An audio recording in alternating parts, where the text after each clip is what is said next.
tanks, artillery, and aircraft.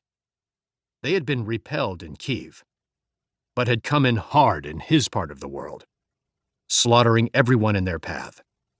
He'd lost his parents, wife, and children in the onslaught, and become ensconced behind enemy lines. He could have done like others, choosing to flee into the woods, but he did not. He'd heard President Zelensky say, "I don't need evacuation, I need ammunition," and thought, "That's right, that's what I need," and chose to stay. He'd ingratiated himself with the new Russian occupation, acting if he was just too cowardly to run and supportive of their efforts, helping them when they'd asked, but watching when they weren't, waiting on the day to come when he could get retribution, waiting to start the death count. He didn't know when that day would come, or how, but he knew it would. It had, when he was walking with a friend and they had seen a Russian soldier drunk, the man staggering around in the streets of their small town. The friend said, "Let's kill that fuck." Perun had been shocked at the utterance, because any sign of disloyalty would bring instant repercussions if it were known, and nobody trusted anyone anymore in the lockdown they lived within. Sympathizers were insidious and everywhere. He'd said, "You want to fight them?" The man, now fearful at what he'd uttered, hesitantly said, Yes, I do. You?" Perun gave a wolf grin and said, "Oh yeah. How many others think like us?" "I don't know.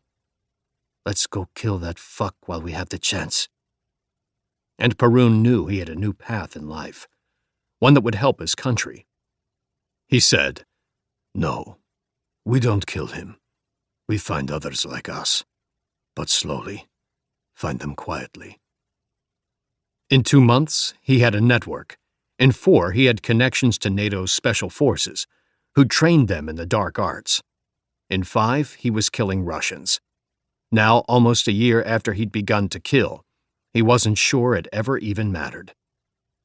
Regardless of what they did, the Russians continued on. His small band would make the news, giving some morale boosts to the citizens of Ukraine. But they never accomplished what he wanted, the ejection of the Russians from Ukrainian soil. He thought about his family often, the death of everything he loved coming to naught, despite one raid after another. He'd come to believe that nothing they did mattered. He was losing kids half his age on raids that did little more than poke a pinprick in the Russian bear. Yeah, they'd assassinated some important Russian officers and officials, and had made some spectacular attacks against the Russian military machine. But the hunt to find them had caused many, many innocent people to be slaughtered. He'd had a growing conviction that anything he did would only bring more sorrow to the people he was trying to protect, and that there was only one man who could decide their fate, one person he could eliminate, like the generals he'd killed, that would cause the success he wanted. But that wish was impossible. And then, he'd met a man who thought the same way. Only he was a Russian. Dishka said, "What's wrong?" "I told you they all made it back. It was a good hit. 3 Russian officers, and all of our men made it out. They made the mistake of driving down the same road again. Good intelligence." Perun gave a weary smile and said, No, it's good. Sorry. I'm just tired of these little strikes." "What? You want to do another airfield hit? I'm game. But they've upped their security since the last one. It will be hard. What's the Ukrainian command think of that idea?" Perun rubbed his hands, thinking if he should tell Dishka what he'd been working on, wondering if it was something he would believe. He said, "No, nothing like that. Bring in the others. Only the leaders. I have to discuss something in a war council. We need a decision."